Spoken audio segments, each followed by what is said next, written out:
ৰঙালাও বাৰু কাৰ কাৰ প্ৰিয়, মোৰ কিন্তু খুবেই প্ৰিয়। তাতে আকৌ আজি ভাবিলোঁ ৰঙালাও আৰু পিঠাগুড়ি মিক্স কৰি লাও পলা পিঠা বনাওঁ। এয়া ৰঙালাও মই কুকাৰত বইল কৰি ল'ম আৰু এটা ছাইডত মই শুকান কেৰাহীত পিঠাগুড়ি অকণ ভাজি ল'ম আৰু পিঠাগুড়িখিনি জৰজৰীয়া হোৱালৈ ভাজিব লাগিব।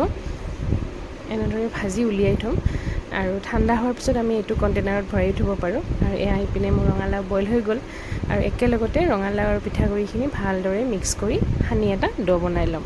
তাতে মই অকণমান নিমখ দিম, নিমখটো দিলে টেষ্টটো ভাল হয়।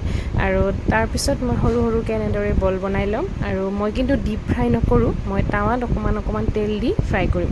যিহেতু বেছি ডিপ ফ্ৰাইটো মই প্ৰিফাৰ নকৰোঁ, সেইকাৰণে অলপ অলপ তেলত ভাজি ল'ম।